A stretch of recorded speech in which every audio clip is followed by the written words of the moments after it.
मुगल साहब थोड़ा अगर ऊपर हो जाएं। अस्सलाम वालेकुम। प्रोग्राम आलम के साथ आपका होस्ट बाबर मुगल हाजिर खिदमत। इस वक्त हमारे साथ दो नामवर शख्सियात और साफ़ी अफ्तरोज़ा नवाबाद इस्लामाबाद से वकार अब्बासी साहब, और हमारे जो दूसरे नवाई मेहमान हैं मरी। नवाब मरी, और हमारे जो दूसरे मेहमान हैं वो जेलम से हैं। वो चीफ एडिटर आवाज़ मुगलिया जेलम और कोऑर्डिनेटर हैं तंजीम मुगलिया जेलम के। आए हम उनसे पूछते हैं कि इस वक्त चूंकि आलमी सतह पे लॉकडाउन चल रहा है, बेखसूस पाकिस्तान में जो लॉकडाउन चल रहा है उसमें इनकी क्या कंट्रीब्यूशन है और इनके क्या तासरात हैं, और अपने हलकों में जो इनकी करंट सिचुएशन चल रही है वो इस वक्त क्या है। मैं सबसे पहले नदीम मुगल साहब की तरफ आता हूँ कि जेल में इस वक्त क्या सिचुएशन चल रही है लॉकडाउन की, और लोग जो गवर्नमेंट की तरफ से जो SOPs मुकर्रर किए गए हैं, लोग कहाँ तक इस पे अमल दरामद कर रहे हैं। जी नदीम मुगल साहब।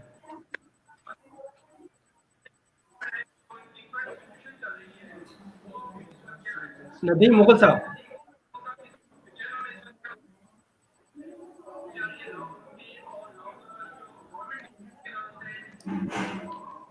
नदीम मुगल साहब, आपको आवाज आ रही है मेरी?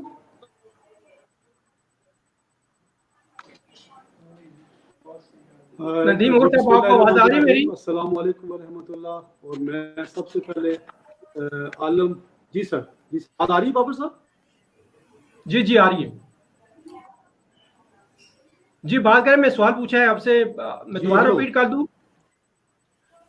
जी आ रही है मेरी, मेरी आ रही है आपके पास? जी जी आ रही है। मैंने सवाल कर दिया है, दोबारा रिपीट कर दूं?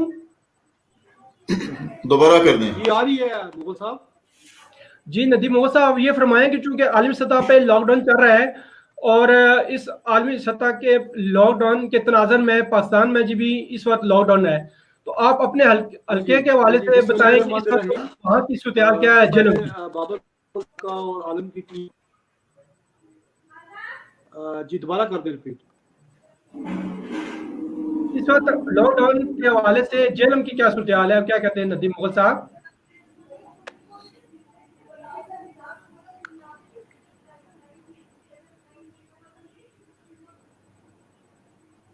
मेरा ख्याल है नदीम मुगल साहब को इस वक्त आवाज नहीं आ रही। मैं आता हूँ वकार भाई साहब को। भाई साहब, आपको आवाज आ रही है मेरी?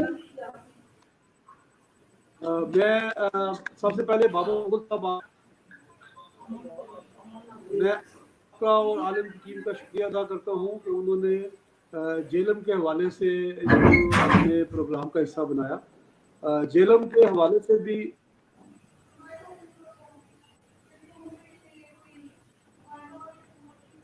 जी जी मुगल साहब,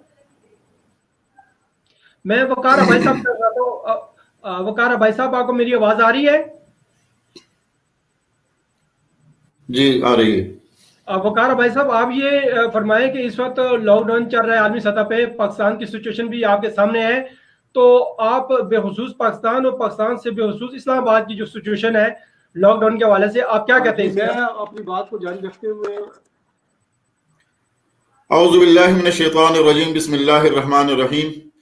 बाबर मुगल साहब, मैं आपका तहे दिल से शुक्रगुजार हूँ कि आपने मुझे लाइव लिया। इस्लामाबाद के नवाही इलाका बहरको के अंदर मेरी रिहाइश है।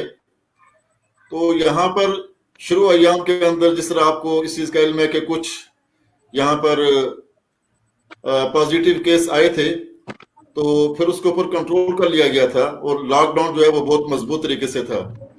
लेकिन जो मौजूदा सूरत हाल है इसमें यह है कि बारकों की जिंदगी बिल्कुल रवां दवां है। तमाम कारोबारी इदारे जो है वो ओपन है, और जिनके ऊपर पाबंदी है, मिसाल के तौर पे कपड़ों वाले हैं, गारमेंट्स वाले हैं, ये लोग भी अपना शटर नीचे करके तो बहुत सारे लोगों के साथ खरीदारी के मामलात के अंदर शामिल हैं। बहरहाल मजमूई तौर पर अगर देखा जाए तो यहाँ पर यह महसूस होता है कि यहाँ पर लॉकडाउन की कोई शय नहीं है। लोग आज़ादाना तरीके से घूम फिर रहे हैं। यहाँ तक कि यहाँ की जो जामे मसाजिद हैं ये भी खचाखच बरी होती हैं, और हुकूमत की SOPs के ऊपर किसी किस्म का कोई अमल दरामद नहीं हो रहा है। अच्छा, बारकों में जो कोरोना के हवाले से रिपोर्ट्स हुए थे, उस हवाले से क्या अब ताज़ा तरीन सूरत हाल है? कितने रिकवर हुए हैं पेशेंट, अब्बासी साहब?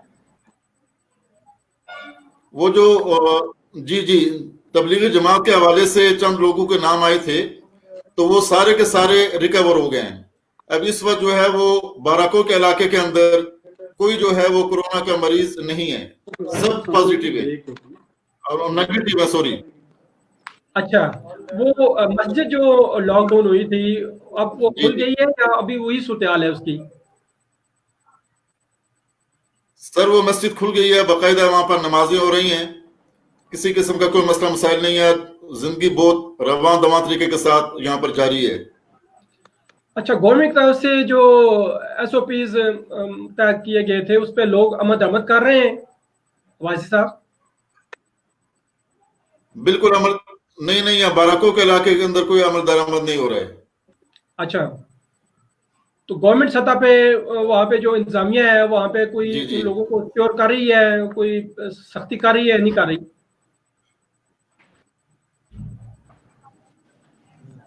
मुगल साहब, किसी किस्म की कोई सख्ती नहीं है, कारोबार खुले हुए हैं। रोड के ऊपर अगर आप आ जाएं तो गाड़ियां बेतहाशा बेहंगम उसी तरीके से चल रही हैं। आप यहाँ पर अठाल चौक में आ जाएं तो माजी की तरह यहाँ पर आपकी गाड़ी जो है वो गाड़ियों के रश के अंदर फंस जाएगी और यहाँ से मरी की तरफ आपका निकलना बड़ा मुश्किल होगा। बिल्कुल उसी तरीके के साथ रश जारी और सारी है। नदीम मुगल साहब, मैं आपकी तरफ आ रहा हूँ, तो आपको आवाज मेरी आ रही है इस वक्त?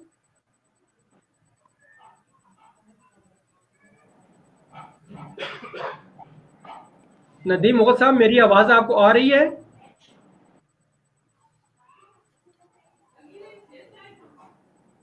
नदीम मुगल साहब, मेरी आवाज आपको आ रही है?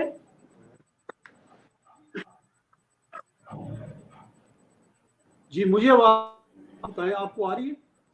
जी जी, आ रही है। मैंने सवाल किया है कि इस वक्त जो आलमी सतह पे लॉकडाउन चल रहा है, उसके तनाज़र में आप जी, बखबर हैं, आपकी आवाज और मुझे आ दूसरा रही है। ये बताएं कि जेलम में लॉकडाउन की क्या सूरत हाल है? जी जी, आ रही है। जी, जेलम की सूरत हाल बताइएगा लॉकडाउन के हवाले से।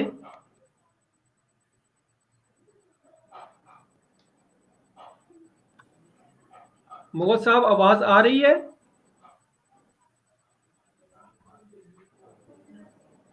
मेरा ख्याल। जेलम में सर जुजवी लॉकडाउन है, मुगल साहब, अच्छा, कि जेलम में जुजवी लॉकडाउन है। तो तो वहाँ सर की जो इंतजाम। हदायत पे अगर किया अमल दरामद हो रहा है, और जो ज़रूरियात ज़िंदगी की चीज़ें हैं जैसे बेकरी है, आ रही है सर। जी जी, ठीक है, आपको नहीं आ बात रही? करें आप। जी जी, बात जारी रखें आप। मेरा कोई कमली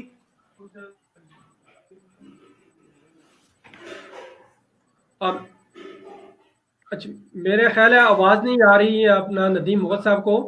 मैं जवेरिया, वकार भाई साहब, वकार भाई साहब, आपको मेरी आवाज आ रही मैं है? ये बताना चाह रहा था कि जेलम के अंदर जो लॉकडाउन की सूरत हाल है, वो इंतजामिया के साथ लोग ताबन कर रहे हैं, और इंतजामिया ने अभी रिसेंटली मस्जिदों में जो SOP जारी की हैं, उस पर लोग नमाजें भी अदा कर रहे हैं।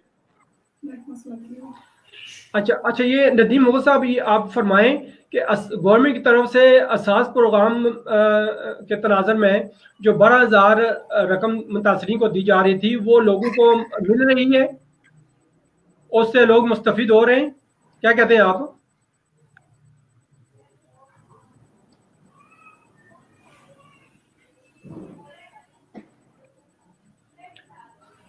नदीम मुगल साहब, आपको आवाज नहीं आ रही मेरा ख्याल है। और वकारा भाई साहब, मैं आपकी तरफ आ रहा हूँ, यही क्वेश्चन आपसे मैं कर रहा हूँ कि जो गवर्नमेंट की तरफ से जी असास प्रोग्राम के हवाले से जो जी बाबर साहब, 12,000। बड़े तरीके से लोगों को रकम मिल रही है, लेकिन यहाँ पे लोगों की शिकायत भी है कि उन्होंने SMS किए हैं, लेकिन उनको यही बताया जा रहा है कि अभी आप अंडर प्रोसेस हैं। और वो जो लोग, जी मुगल साहब, जी बात करें। वकारा भाई साहब, आप बात करें गवर्नमेंट की तरफ से जो असास प्रोग्राम के तहत मुस्तकीन को जो इमदाद मिल रही है 12,000, वो कहाँ तक दुरुस्त है? लोग मुस्तफीद हो रहे हैं? वकार अब्बासी साहब। जी जी जी मुगल साहब, जी बहुत बात मेहरबानी। इस करें। हवाले से सबसे पहली बात तो ये है कि कम्युनिकेशन का तो प्रॉब्लम है सर, मेरी आवाज आप तक नहीं पहुंच रही। जी वकार भाई साहब, आप बात करें। जी अपना मुगल साहब, इस हवाले से गुजारिश ये है कि गवर्नमेंट ने जो ये टाइगर्स फोर्स का ऐलान जो किया है, सबसे पहली बात तो ये है कि ये बदनीति के ऊपर अपना मुनासिर है। वजह उसकी ये है कि आपको इस चीज का इल्म है कि पोलियो पिलाने वाले जो लोग हैं वो हर घर के अंदर वो बच्चों को आके पोलियो पिलाते हैं। इसी तरीके से मरदमशुमारी के लिए जो असातिज़ा कराम हैं वो घर घर में जाकर मरदमशुमारी करते हैं। इसी तरीके से जो है वो अल खिदमत फाउंडेशन के जो लोग हैं वो घरों घरों में जाकर जो है वो राशन तकसीम करते हैं। तो मेरा ख्याल ये है कि यहाँ पर सबसे ज्यादा लोगों को सबसे पहले इतराज तो ये है कि ये जो है ना टाइगर फोर्स के नाम से इनको अपने बंदे नहीं रखने चाहिए थे। यहाँ हमारे यहाँ बाराकों के अंदर जहाँ जहाँ भाई एहसास प्रोग्राम के हवाले से पैसों की तकसीम हो रही है, वहां पर अगर आप जाकर देखें तो तमाम के तमाम पीटीआई के जो वर्कर हैं, नौजवान लड़के हैं, वो वहां पर बैठे होते हैं। और जब खवातीन जो है वो पैसे लेने के लिए जाती हैं तो वहां पर एक दो बंदे नहीं होते हैं, दर्जनों के लोग वहां पर मौजूद होते हैं, जिसकी वजह से वहां खवातीन और मर्द हजरात को पैसे लेने में बहुत दुश्वारी का सामना करना पड़ता है। बहरहाल यहाँ पर कुछ लोगों को पैसे मिले हैं और बहुत सारे लोग, जिस तरह नदीम मुगल साहब ने कहा जी कि शिकायत हैं कि हमने मैसेज किए हैं, वो कह रहे हैं जी कि अंडर प्रोसेस से आपको बता दिया जाएगा, आप वेट करें वगैरह वगैरह। तो इस हवाले से जो है वो काफी सारे लोगों को यहाँ पर रकम मिली भी है और बहुत सारे लोग, ज्यादा लोग ऐसे हैं जो अभी इंतजार में हैं। अच्छा अब्बासी साहब, जहाँ पे अवामी सतह पे लोग मसाइल का शिकार हैं, वहाँ पे कारोबारी सतह पे भी ताजर हजरात वो बड़े गंभीर मसाइल का शिकार हैं। तो उनके लिए कोई हुकूमती सतह पे कोई इकदाम उठाए गए?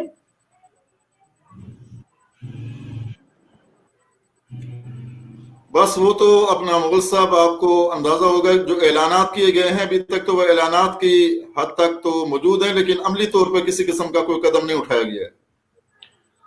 और बेसिकली जो मुकामी लोग हैं, जो अवाम है, उनको किन मसाइल का सामना करना पड़ रहा है भाई साहब?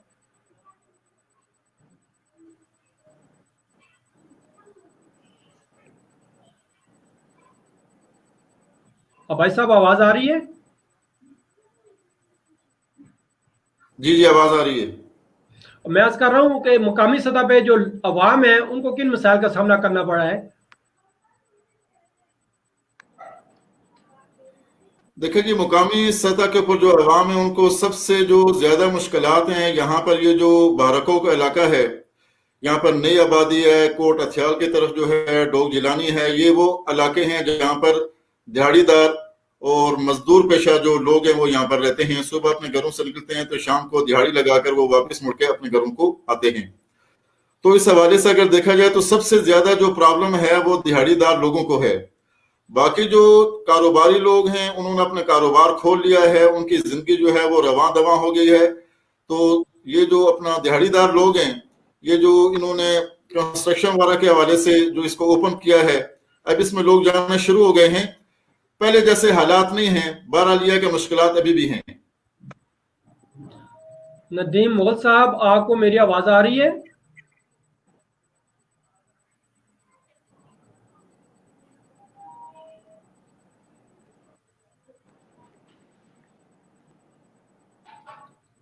नदीम मुगल साहब, आपको मेरी आवाज आ रही है?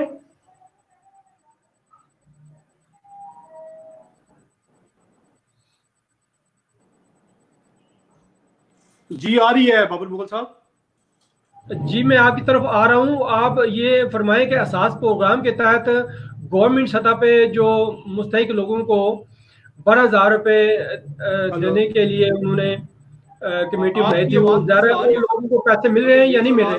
मेरा ख्याल है वो कोई कम्युनिकेशन का यहाँ पे कोई इशू आ रहा है। मेरी आवाज आप तक नहीं सर जा रही है। जी क्या फरमा रहे हैं? आवाज़ आपकी डिस्टर्ब हो रही है। मैं अर्ज कर रहा हूँ कि गवर्नमेंट की तरफ से असास प्रोग्राम के तहत जो 12,000 रुपये कैश लोगों को इमदादी चेक या कैश दे रहे हैं, वो आवाम को, जो लोगों को मिल रहे हैं, क्या कहते हैं आप? जी मुगल साहब,